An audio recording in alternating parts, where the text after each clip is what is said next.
What up, challenge fans? This is Final Alliance Podcast. I just watched episode 6 of the challenge World Championship titled Brave New World. Sarah here all by myself again this week. Good news though, Jay will be back with us next week. So just one more week of me by myself. And then my homie will be with us to share in all of his antics that we love. Just like last week, I'm going to try really hard not to just completely recap it because I think it's a lot more entertaining for everyone if I just kind of bounce around. So let's get after it.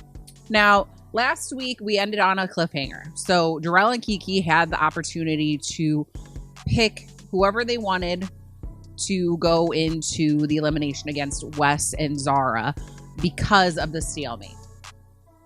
Remember, my predictions were Ben, Han, Jody. I thought that was the safe bet. I thought that was the route that Darrell would go because it would potentially mean less blood on his hands. I also thought that was the big one that I thought. And then I even put a poll on our Instagram, and a lot of people said they thought Jordan and Kaz were who they were going to pick. Well, unfortunately, we were both wrong. Or I don't know, fortunately. Whatever. We were both wrong. And they voted Casey and Ben. Darrell's logic was the way Ben talked at the table. He was talking to Troy and Amber saying, you guys are at the bottom of Australia. Darrell, being part of Team Australia, says, I don't roll like that. We're a team together. Later he says, we can be cousins, we can fight, but keep it with the family. We still gotta be united. And because they weren't united, that is why they voted Casey and Ben in.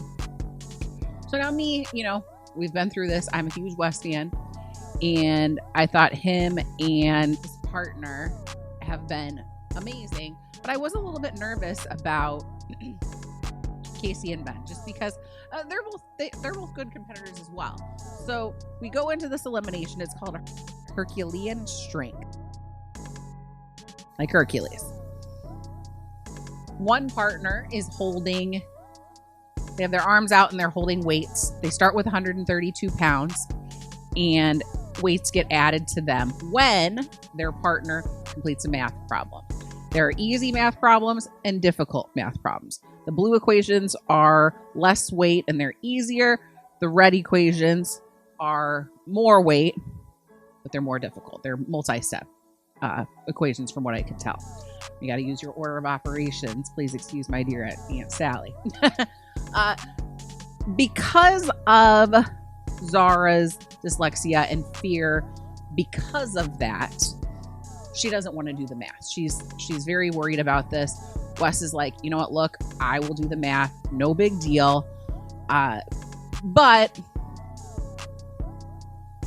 strength isn't necessarily one of her physical strengths. She is an endurance player. She has lots of physical attributes, but it makes me nervous right away when she says she's going to do it. And she's so cute in her interview. And she's like, I feel strong. And she's like, my little arms. So then, that's how they're going to do it. And then on the other side, Casey's not so strong at math as we've seen before. And Ben, remember, had shoulder surgery just a couple months ago. So in this case, both women are holding the weight. And again, this makes me nervous because I'm like, Casey's probably likely stronger in this case. Wes does a good job. Zara, you can see, is getting she struggles with the weight. And then, what do you know? Ben and Casey win. Wes gives a beautiful speech to everyone saying, basically, MVPs, you deserve to be here. Love what you're doing with the game. This game has evolved so much in 20 years. Everyone who's here deserves to be here. And just goes out like a champ. And it was such a good speech. I love how he can be so many things in the game, but he is such a warm, good-hearted person. And, as a fan, I'm sad to see him go. I thought that was a really good team, and it's kind of like, okay, now what? There was some talk in the house. We go to the challenge. It is Rocket Man, which you jump from a platform to an inflatable. Partners on the inflatable, they launch up. There are 3 different bars. If you cross whatever amount of bars, it will mean time off of your total time. Swim to some puzzles, swim back, put the puzzles together. This challenge reminded me of old school challenges for a couple of reasons. One, there weren't a lot of steps. In the last couple of seasons, if you've noticed, some of these challenges have like 5, 6, 7 steps. And it's like, what are we doing here? This one, just a few steps. And then second, the danger factor, I feel like this is one of the more dangerous challenges I've seen in a while. As in, like, there's a lot of things that could potentially go wrong. I was expecting some bad, like, faceplant falls from the women because they're being launched up in the air. Obviously, we did have the one injury that, Grant, that ended up being the reason he's not going to be in the game anymore. Is this a challenge I would like to do? Absolutely not. I don't like water, and I would probably be one that would land on my face. But it was kind of fun to watch. It was a little bit like, wee! I will say this. Did anyone else, and I don't know, maybe I'm just really being crazy here, but did anyone else think that the big inflatable looked like a maxi pad? It just, I don't know. It really, for whatever reason, that's what I was seeing every time they did the camera from above shot. I'm like, why are we jumping on this big maxi pad? Just me? I don't know. Let me know. Another thing I noticed was they didn't show, they showed all the women being launched except for Amber. And I think this is more of that because Amber's pregnant situation. They wanted to make sure not to show that because obviously early pregnancy or any pregnancy with, falling from that distance can be dangerous. Obviously we know baby's okay. But I think that was a choice that editing made to not show her landing in the water. Couple things about the way this went. Obviously, Grant was hurt. He misstepped and didn't land on the inflatable. He was in between. That's where he messed up his knee. Poor Johnny flew maybe a foot off of the inflatable. That cost them the challenge. They were in last place. Justine and Bananas. Justine just continues to impress me. She's just awesome. And Bananas had a good jump. Justine clears it. Really fast swim. I thought for sure they'd be contenders for getting the W. Tristan and Kellyanne did a great job. I liked Kellyanne's interview beforehand when she's like, this is how I visualize myself. And Tristan says, flying through the air, like out of control. And she's like, yes. Which I thought was adorable. And spot on. And I love that. Watching Emily swim was beautiful. That was absolutely the highlight, probably the highlight of the episode. John A said she glides, and she sure does. What a cool moment, because not that we don't have good swimmers on the challenge. Sometimes we don't have very good swimmers, but night and day comparison between watching Emily swim and everyone else. I mean, obviously the woman's an Olympian for a reason, gold medalist for a reason, and that was fun. It was also fun watching her go back and get yes, and just continually go back and get yes to finish the challenge. We get back into the house, and of course, Kellyanne and Tristan had won, which was awesome because it's like, started from the bottom. Now I'm here. Really freaking excited for them. Excited to see Kellyanne make that decision at the end about who's going to go in. Unfortunately, that gets taken from us later, and I'll get to that in a second. Going into the house, I did think it was cute. Kellyanne said something along the lines of, people treat you different when you're in power, which is nice. It was cute how she, her voice went up. Gets kind of toppled over in a hug right there, which was cute. Then we have our first of two arguments that happen that are of note. Bananas and Sarah and Danny get into an argument. Theo is also a part of this argument, or of this conversation, as is Tori. They're discussing what to do. They want to work together, but Sarah says something along the lines of, I'm fine, but like, you have to like tell me, like, let me in on what we're doing. And Bananas, in my opinion, starts to talk a little bit condescending to her. He says, a big mistake to make would be trying to think too far ahead. And during this scene, there are several spots where we don't hear anybody talking, but then we see Bananas doing his interview, which to me, that's kind of a red flag. I'm like, what was happening there? Are we trying to make this more than it was? Or are they potentially trying to edit it so it makes Sarah look crazy, quote unquote, which I hate, and maybe put this more in Bananas' favor? Because here's the deal. I want to give him the benefit of the doubt, but Bananas has been known to talk not so great to women. I mean, you could roll back the tapes. And I'm not talking 10 years ago, 20 years ago. I mean, we've moved on from that. Not that we've moved on, but, I'm talking even recently. I mean, an episode ago, he said to Kellyanne and Jody, well, if you don't want to keep getting voted in, maybe you should vote with us. Which is condescending and rude. Remember, I said that. I didn't like that. So I think it's likely that what we didn't hear earlier in the conversation is that he was doing that talking to her stupid. Because she does say, you're talking to me like I'm an idiot. Danny also says, you're talking to us and her like she's an idiot. For me, that's one of my hot button things. I've said that before on the podcast. If someone talks to me like I'm stupid, that's going to light me up every time.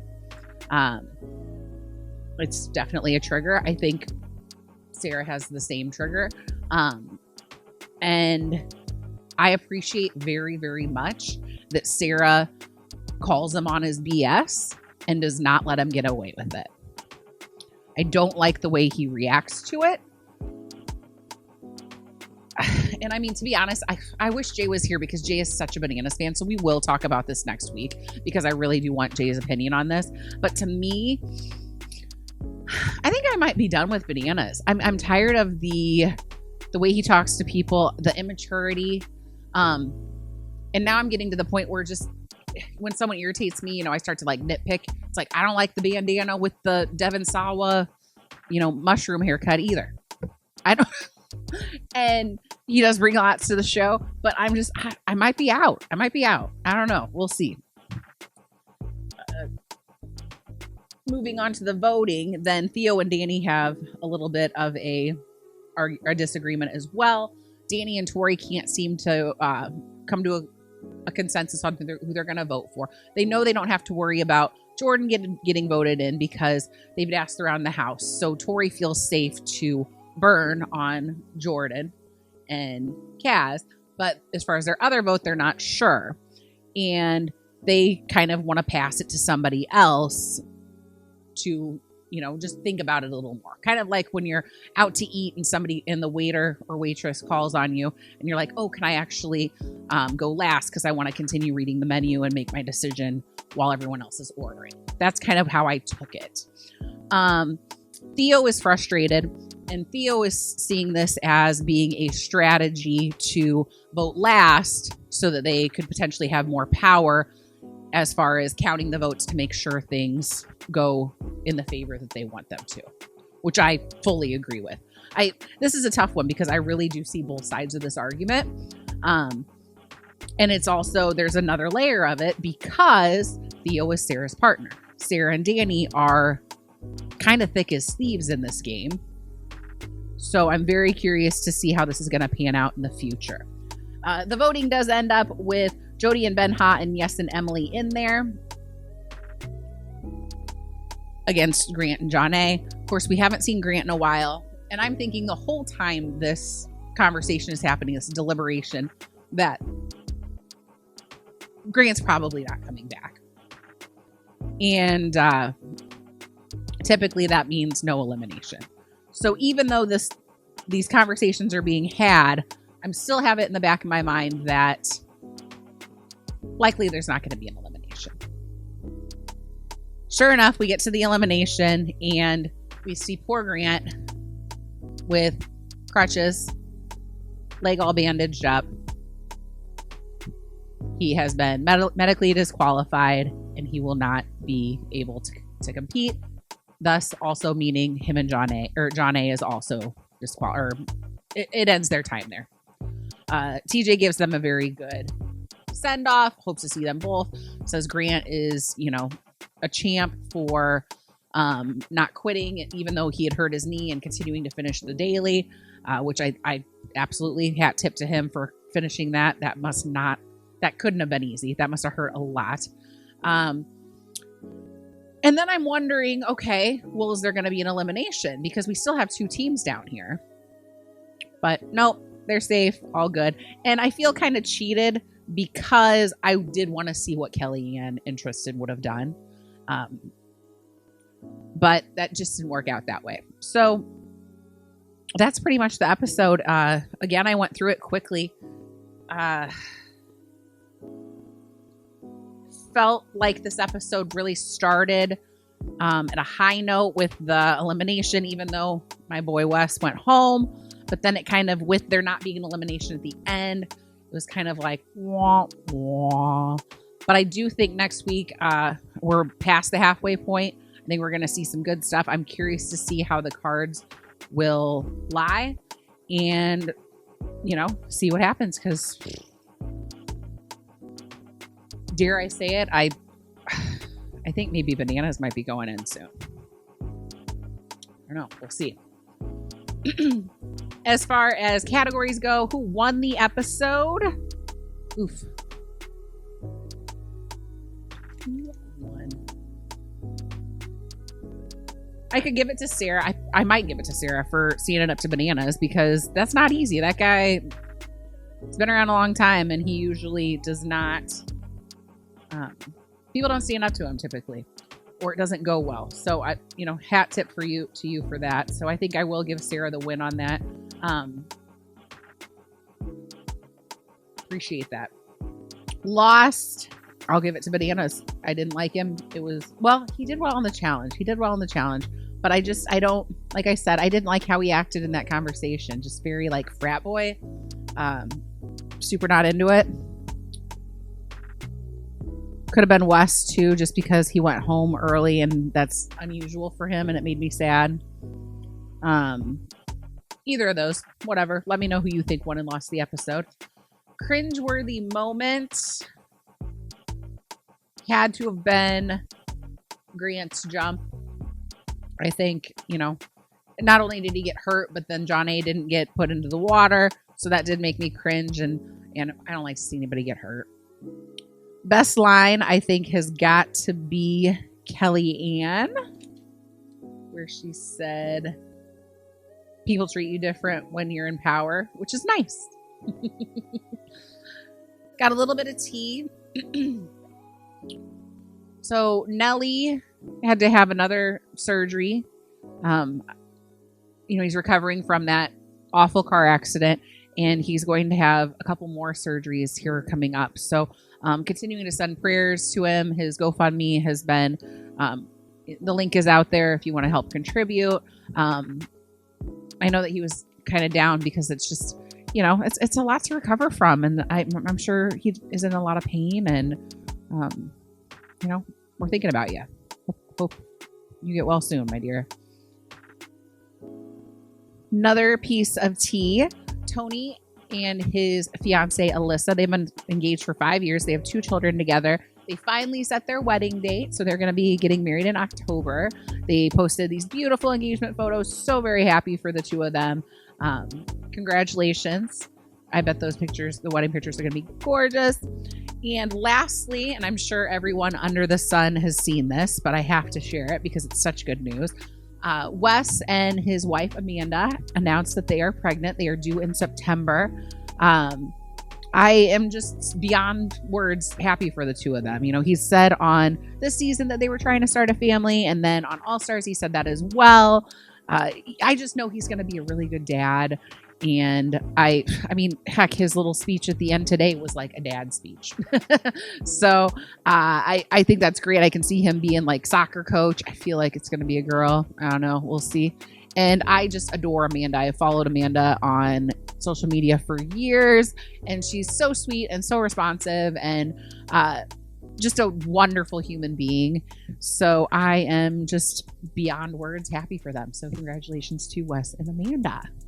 And Penny is going to have a brother or sister. I think that's it for this week. So next week, we'll see what happens for episode 7. Follow us on Twitter, Final Alliance 1, Instagram, Final Alliance, on YouTube. We are Final Alliance Podcast. Please comment, subscribe. We'd love to hear what you have to say. And on Spotify or wherever you get your podcasts, we are Final Alliance Podcast. Thanks for watching.